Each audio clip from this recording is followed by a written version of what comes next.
অবশেষে রাজ্য কমিটির তালিকা প্রকাশ। বঙ্গে রয়েছে নির্বাচন, আর নির্বাচনের আগে এবার নয়া প্রদেশ বঙ্গ বিজেপির তালিকা প্রকাশ হয়েছে, যেখানে পুরনো মুখ রয়েছে, রয়েছে নতুন মুখও। তবে নির্বাচনকে সামনে রেখে এই নয়া তালিকা খুবই গুরুত্বপূর্ণ এবং তাৎপর্যপূর্ণ বলেই মনে করা হচ্ছে। বিস্তারিত সে বিষয়ে জানবো, টেলিফোন লাইনে যুক্ত হয়ে গেছে প্রতিনিধি সোম মুখোপাধ্যায়। বা সোম, ঠিক কি জানতে পারছো এই মুহূর্তে নির্বাচনের এক মুহূর্তে তালিকা প্রকাশ, কারা রয়েছেন এই তালিকা এবং নতুন মুখ কাদেরকে রাখা হয়েছে? দেখো, বিষয়টা হচ্ছে পশ্চিমবঙ্গে বিধানসভা নির্বাচন হতে আর বেশি দেরি নেই। যেটা জানা যাচ্ছে যে এপ্রিল মে মাসে নাগাদ পশ্চিমবঙ্গে বিধানসভা নির্বাচন হবে। কেন্দ্রীয় স্বরাষ্ট্রমন্ত্রী অমিত শাহ দুদিন আগে কলকাতা সফরে এসে সেই বিষয়টি স্পষ্ট করে দিয়ে গেছেন। আর একটা জল্পনা উঠছিল যে অমিত শাহ সফর করে যাওয়ার পরেই বঙ্গ বিজেপির রাজ্য কমিটি গঠন করা হবে। কারণ গত 5 মাস আগে শ্রমিক ভট্টাচার্যকে নয়া সভাপতি নিযুক্ত করলেও তাকে কোনো নতুন কমিটি দেওয়া হয়নি। পুরনো কমিটি নিয়েই শ্রমিক ভট্টাচার্যকে কাজ চালাতে হচ্ছিল। ফলে একটা জল্পনা তৈরি হয়েছিল যে এখনো পর্যন্ত রাজ্য কমিটি বা জেলা কমিটি ঘোষণা করতে পারলো না, তাহলে নির্বাচনে কিভাবে প্রতিটা বুথে লোক বসাতে পারবে ভারতীয় জনতা পার্টি, এবং তৃণমূলের কাছে যে আগেই তারা হেরে যাচ্ছে এটা নিয়ে একটা জল্পনা উঠছিল। কিন্তু সেই জল্পনার অবসান ঘটলো বুধবার দিন। কেন্দ্রীয় বিজেপি নেতৃত্ব সর্বভারতীয় সভাপতি জেপি নাড্ডা তিনি পশ্চিমবঙ্গ রাজ্য কমিটির নাম ঘোষণা করেছে। তারপরে এক এক করে গতকাল থেকেই দেখা গেছে যে জেলা কমিটি গুলোতেও নাম ঘোষণা করা হয়েছে, জেলা কমিটি গুলো তালিকা ঘোষণা হয়েছে। আর বুধবার দিন রাজ্য কমিটির তালিকা প্রকাশ করা হয়েছে জেপি নাড্ডার স্বাক্ষরিত, এবং তাতে দেখা যাচ্ছে যে শ্রমিক ভট্টাচার্যকে সভাপতি নিযুক্ত করার পাশাপাশি একাধিক সহসভাপতি রাখা হয়েছে, যার মধ্যে হাওড়ার বিজেপি নেতা সঞ্জয় সিং রয়েছে। পুরনো কমিটিতে ছিল একসময় রাজু ব্যানার্জি, তাকে গত 20 বছর ধরেই বিজেপির সাথে সংযুক্ত রাজনীতি করতে দেখা যাচ্ছে। রাহুল সিনহার সময় রাজ্য কমিটিতে ছিল, সেই রাজু ব্যানার্জিকে আবার ফিরিয়ে নিয়ে আসা হয়েছে। দেবশ্রী চৌধুরী, যে রায়গঞ্জের সাংসদ ছিল এবং কেন্দ্রীয় প্রতিমন্ত্রী ছিল, সেই প্রাক্তন কেন্দ্রীয় প্রতিমন্ত্রী দেবশ্রী চৌধুরীকেও আবার সহসভাপতি করা হয়েছে।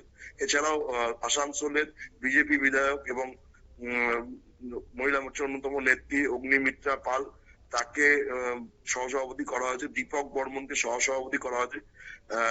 রাজ্য সম্পাদক মন্ত্রীতে ছিল এবং সিউড়ি থেকে ভোটে দাঁড়িয়ে ছিল জগন্নাথ চট্টোপাধ্যায়, প্রাক্তন সাংবাদিক, তাকে সহসভাপতি করা হয়েছে। মনোজ টিগ্গা আলিপুরদুয়ার থেকে তিনি সাংসদ ছিলেন, তাকে সহসভাপতি করা হয়েছে। নীতিশ প্রামাণিক, তাকেও সহসভাপতি করা হয়েছে। কোচবিহারে তিনি সাংসদ এবং প্রাক্তন স্বরাষ্ট্র প্রতিমন্ত্রী ছিলেন।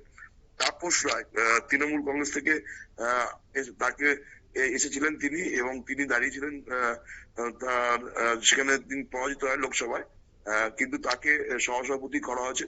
অমিতাভ রায়, যে পুরনো আরএসএস এর লোক এবং শ্রমিক ইউনিয়ন দেখতেন, সেই অমিতাভ রায়কে সহসভাপতি করা হয়েছে।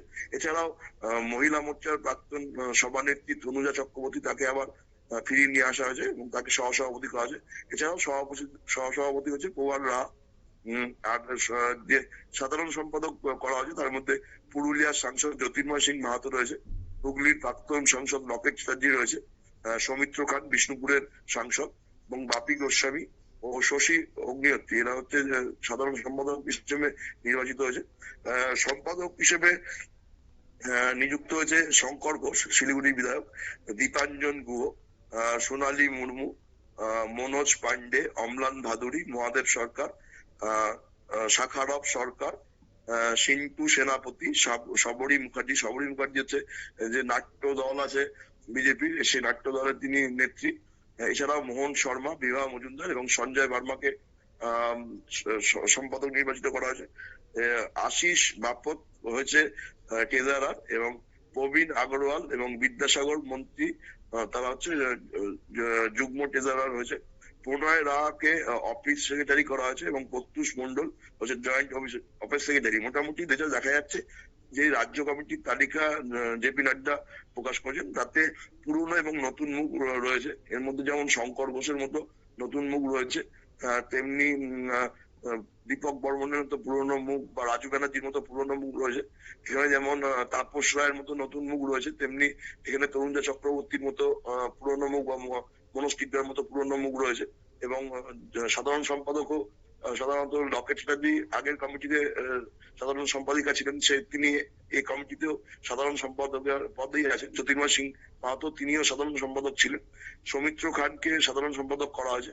মোটামুটি দেখা যাচ্ছে যে পুরনো এবং নতুন মুখ মিলিয়েই পশ্চিমবঙ্গে বিজেপির রাজ্য কমিটি গঠন করা হয়েছে, এবং এই কমিটির উপর ভিত্তি করেই এখন দেখার যে এরা কতটা গোষ্ঠী খন্দন মিটিয়ে নির্বাচনে, বিধানসভা নির্বাচনে যেতে পারে এবং পরিবর্তন আনতে পারে। অঙ্কিতা, একদমই ধন্যবাদ।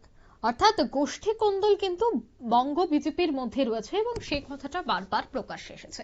তবে এবার যে নতুন এবং পুরনো মুখ নিয়ে রাজ্য কমিটি গঠন করা হয়েছে, সেখানে গোষ্ঠী কোন্দলকে ছাপিয়ে কিভাবে নির্বাচনে ভালো ফলাফল করা যায় এবং এই জায়গায় কতটা সচেষ্ট হয় বঙ্গ বিজেপি, সেটা অবশ্য সময় বলবে। নিয়ে নিচ্ছি ছোট্ট একটি বিজ্ঞাপন বিরতি, সঙ্গে থাকুন।